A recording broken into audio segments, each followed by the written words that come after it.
Qué gusto de reencontrarnos en este espacio del sabor y del saber. Hoy nos acompaña Gerardo Cantú, un gran pintor mexicano. Aunque nació en Coahuila, se formó y se aquerenció en mi tierra natal, Monterrey, Nuevo León. Su obra transmite una gran alegría, que es un sentimiento difícil de percibir en estos días. Y por supuesto contamos con la participación semanal, siempre muy notable, de Alejandro Ordorica. Así es que pasemos a la mesa, que ya nos esperan muy buenos sabores.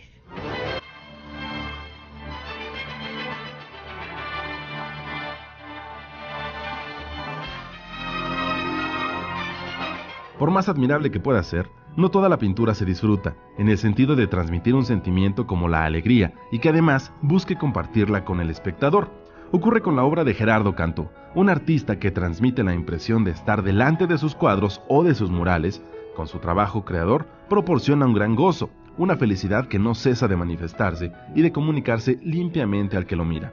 Formado en la ciudad de Monterrey, Gerardo Cantú nació en una entidad vecina del estado de Nuevo León, en Coahuila, en Nueva Rosita, Coahuila. Siendo muy joven, ingresó al taller de artes plásticas en la Universidad de Nuevo León, la que poco después le otorgó una beca para que prosiguiera su formación en la Escuela de Pintura y Escultura La Esmeralda, en el Distrito Federal. Unos años más tarde, el artista viajó a Europa y realizó estudios en la Academia Nacional de Artes Plásticas de la Universidad Carolina de Praga. De vuelta en nuestro país, regresó a la Universidad de Nuevo León, donde trabajó como maestro en el taller de artes plásticas, especialidad luego en el Instituto de Cultura de Nuevo León y en el taller de experimentación al frente de esta enseñanza especializada. Ha expuesto a nivel individual en 3 ocasiones en el Palacio de Bellas Artes y también en el Museo de Arte Moderno y en el Museo de la Estampa. Actualmente es becario del FONCA. Gerardo Cantú ha recibido numerosos premios en su carrera brillante, por ejemplo, varias veces del Salón de la Plástica Mexicana, del Salón Anual de Grabado o el Manuel Rodríguez Lozano de Dibujo. Su obra ha sido expuesta varias veces en México y en otros países como España, la India, Cuba, Paraguay, Argentina, Brasil y Francia. Con el título Sueños y Raíces, se ha realizado la exposición retrospectiva de su trabajo en el Museo Metropolitano de Monterrey y en el Museo de José Luis Cuevas en la propia Ciudad de México. Con nosotros, un destacado pintor mexicano. Estamos con Gerardo Cantú, un destacadísimo pintor que se distingue por esa riqueza cromática, su imaginación y una vitalidad muy fuera de serie. Bienvenido al Sabor del Saber. Gracias, Marta, gracias por haberme invitado a estar aquí contigo, a estar aquí también en tu casa. Me siento muy contento. Pues mira, de verdad para nosotros también es un gusto y bueno, pues platicar tantas cosas. Además, pues nos une una amistad. Ahorita empezábamos a hacer cuentas y mejor dijimos no. Ahí le dejamos, pero bueno, lo importante son los sentimientos, esta admiración que tengo hacia tu persona, hacia tu trabajo. Y me gustaría que nos platicaras por qué nos transmites en tu trabajo esa alegría. Yo percibo que fuiste muy feliz en tu niñez. Platícanos de ti. ¿Cómo se describe Gerardo Cantú a sí mismo? Haznos un autorretrato, te invito. Mira, empezando por hacer un autorretrato niño, te diré que cuando era niño, como que me gustaba comer mucho. Siempre tenía hambre. ¿Hambre de qué? De comer. De comérmelo todo, ¿no? Pero especialmente pues lo que estaba a mi alcance, comía hasta cacahuates, que siempre, pues qué te diré, y además pues todo lo que me daba mi mamá, allá en Nueva Rosita, Coahuila. ¿Cocinaba bien tu madre? No sé, pero con el hambre que yo tenía, todo me sabía bien. Eso es importante, bien. Y muy importante. Muy importante el hambre para bien comer, ¿verdad? Y recordar esos sabores de infancia. Claro, mira, por ejemplo, ella, me acuerdo y todavía lo llevo, cuando voy por allí, los chiles rellenos de picadillo, pero la forma en que ella los capeaba y les ponía el huevo así. No, pues algo sensacional. Ahora, hacía también calabacita, costillitas de puerco con elote y calabacita. Pues allá muy de hombre. nuestra tierra, ¿no? Muy, Imagínate, muy uno a veces ya, norestense. cuando está uno en otros lugares y piensa uno en el lugar donde uno vivió de niño, pues siempre piensa en estas cosas. Mi esposa, Marinés, cubana, siempre me decía... Y si A no, quien quise mucho. a quien adoré, verdad. sí, me duró hasta los 43 años, más que me hubiera durado, la adoraba. Me decía, oye, no voy a competir con el gusto que te crió tu madre cuando eras niño. Y efectivamente, porque pues ella me hacía cosas que ella consideraba sabrosas, pero la verdad, las tortillas de harina simplemente que me hacen engordar y luchar no en contra de ellas, pero porque sencillamente me hacen engordar, es por pura adoración. Las tortillas de harina son como las mujeres, uno las adora, pero uno tiene que darle su lugar, ¿verdad? Así es. Así es. Y bueno, pues nosotros también queremos saber de ese ser cromático que ve la vida también llena de color, de frutas, de vitalidad, pero también con una cierta nostalgia. Mira, vamos a ir a un corte y para que nos dé así más tiempo de que nos platiques de esa parte tuya medular, porque yo concibo a Gerardo Cantú, sí, rodeado de todos esos manjares, pero también de las delicias de la pintura. Claro. Vamos a la pausa y regresamos.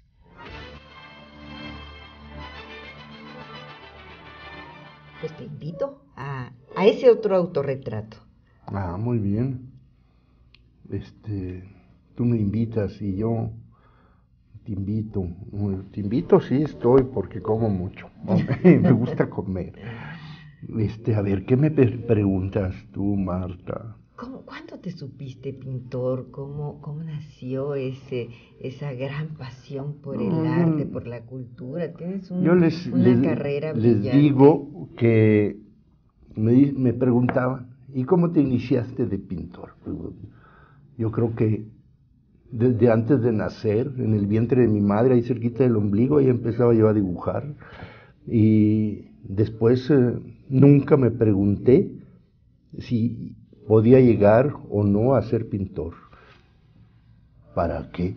Si ya lo era, ya tenía nomás que desarrollarme y estar dibujando, y dibujando. Era muy mal estudiante, pero eso sí me divertía mucho dibujando. Me lo criticaban, pero en fin, así fue como me hice pintor. Nunca lo pensé. Nunca. Si lo pienso, a lo mejor ni pintor soy, man. No, pero eres muy buen pintor. ¿Qué maestros te han influido? ¿Qué sientes tú de tu trabajo?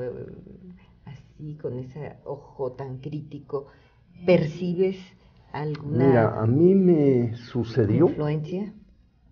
Que yo dibujaba. Y poco a poco me fui creando un amor hacia la pintura, una pasión, donde quería todo absorberlo. Me inicié por circunstancias en la escuela secundaria número 1, que era la única que existía allá en Monterrey.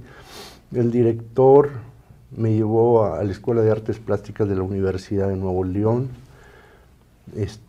Ahí conocí a muchos de mis compañeros. Monterrey tenía 350,000 habitantes o menos. Era un pueblucho muy bien constituido.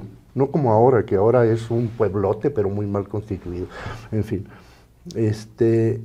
Y entonces se me desarrolló el deseo de pintar y ver. Y entonces así nos Se dieron cuenta y nos mandaron a México.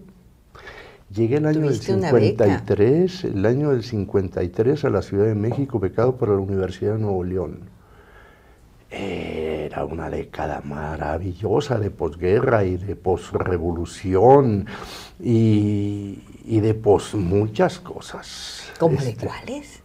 Mira, pues tú ibas, por ejemplo, a Bellas Artes y podías ver a Diego Rivera ahí pintando sus murales en contra del imperialismo yanqui a favor de Guatemala. A Siqueiros, cuando no estaba en la cárcel, se le podía ver también pintando ahí cosas.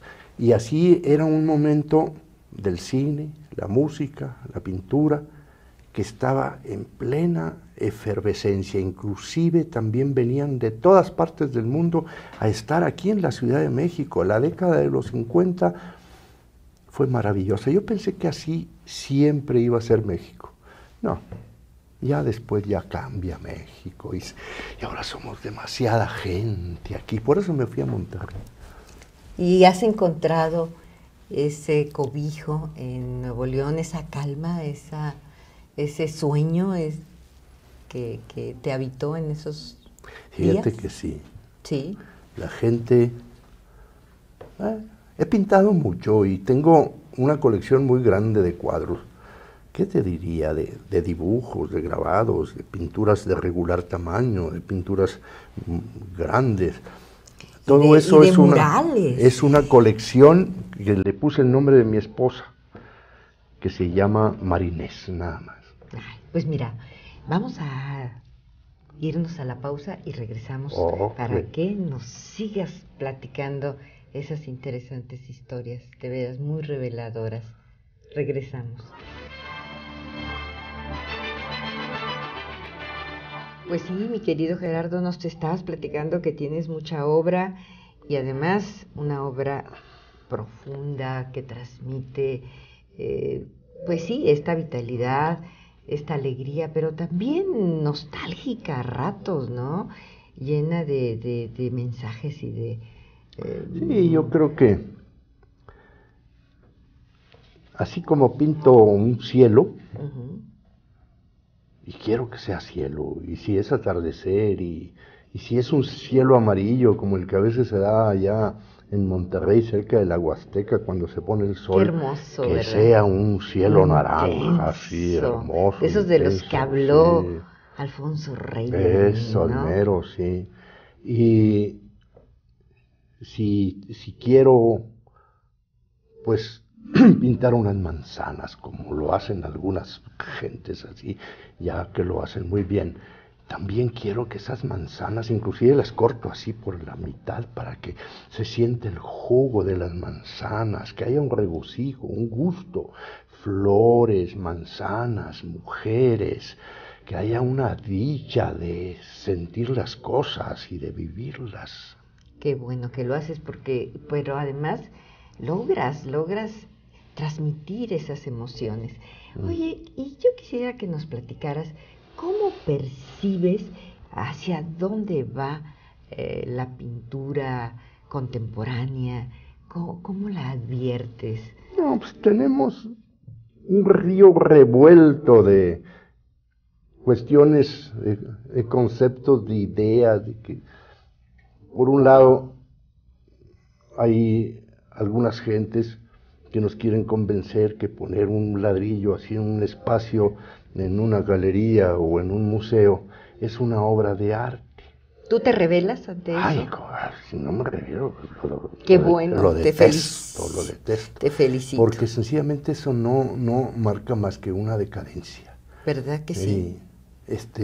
Y realmente hay que orientar a la gente, hay que encontrar el límite de las cosas, que verdaderamente la gente lo entienda, porque muchas gentes dice uno, me pasé toda la vida viendo museos para saber y entender y gustar de pintura y ahora me vienen con estas cosas. Sin embargo, en los museos también te encuentras una piedra, un plátano en el suelo. Y luego, además, no solamente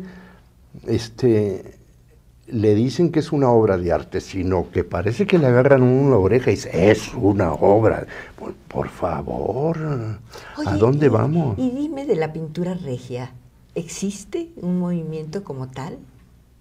No existen pintores como tales. Sí. Con Sí. algún estilo particular, así No. como los de Oaxaca, que dicen, bueno, hay una escuela No. oaxaqueña, hay una Los escuela pintores de regia. Monterrey somos mejores pintores que los oaxaqueños. se Yo lo digo coincido clarito, contigo. sí. Y en Monterrey se está haciendo una pintura de excelencia. Y ya inclusive esto viene desde hace mucho. Contamos nosotros con un Ramos Martínez, con un Federico Cantú, con un Fidias Elizondo, figuras tan extraordinarias que ya las quisiera cualquier estado y cualquier país. Así es. Así quiero yo hacer allá un museo de donde estén todas estas figuras y además 8 pintores que nos hemos hecho allí en Monterrey. Lo que nos falta es que nos conozcan, eso es lo importante. De verdad, eso es lo que yo desde este espacio quiero hacer. Y bueno, qué mejor que estar platicando contigo, que eres un claro ejemplo de ese movimiento. Gracias, y de la grandeza de la pintura regia. No podemos despedir esta emisión sin que nos digas cuál es tu platillo favorito. Mi platillo favorito fue de los que con los que me alimentó mi mamá cuando era niño. ¿Cómo cuáles? Pues son varios, pero esencialmente me encanta, siempre todo lo hago alrededor de eso. Y hasta compro ollas muy especiales, europeas, así ollas. Y me hago unas costillitas de puerco con calabacita y elote. ¡Qué delicia! Oh, es un regocijo. Oye, ¿y te quedaste con la tortilla de harina o con la tortilla mera, como le dicen aquí, la tortilla de maíz? Pues a mí me dan tortilla de harina y ya, me convencen de cualquier cosa. Ah, pues Y mira, la de maíz, qué bueno pues saberlo. me encanta, me fascina, ¿no? Y sencillamente, pues uno es producto del medio, producto de la luz, producto del paisaje que a uno le rodea. Uno es producto de las flores, de lo que uno come, y así, por eso yo amo Monterrey, aunque yo nací en Coahuila, que también amo, no se quejen. Yo soy regiomontano. Todos los lugares donde yo he estado, siempre está Monterrey presente.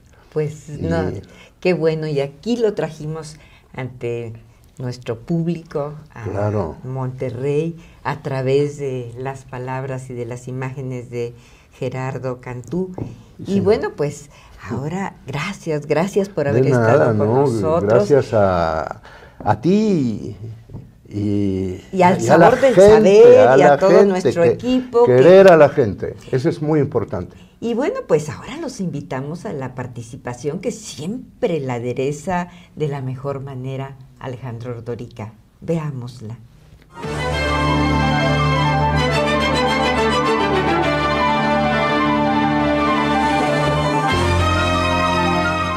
La cultura del norte es vigorosa, lo sabemos, lo vemos.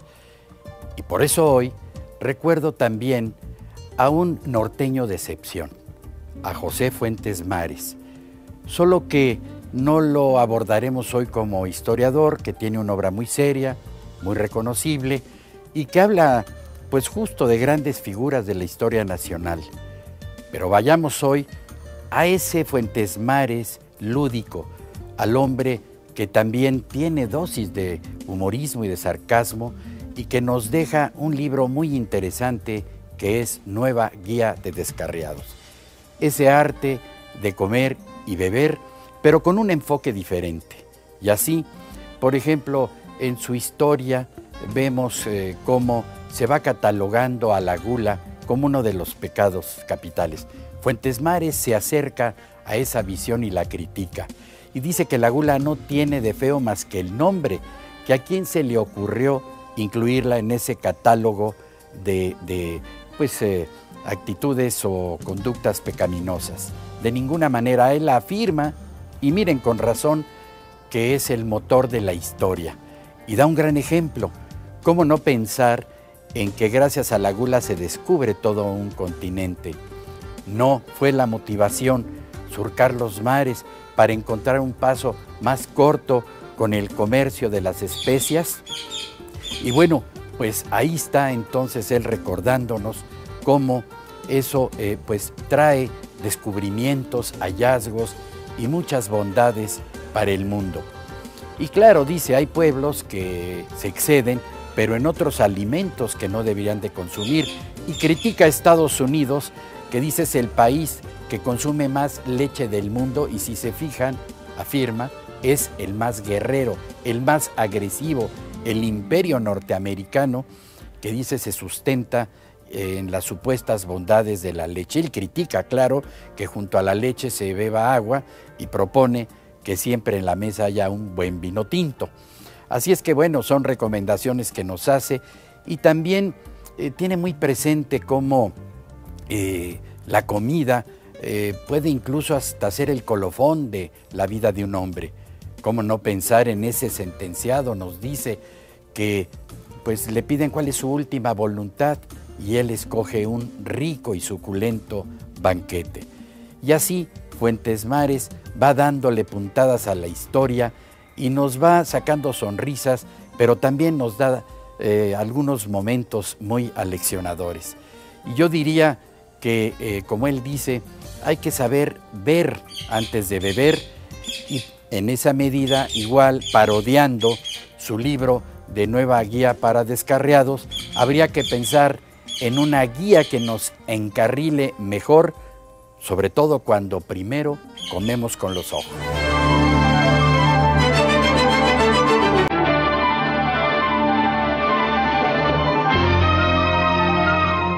Amigas, amigos, yo sé que coincidirán conmigo que fue todo un regocijo tener la palabra y la presencia de Gerardo Cantú.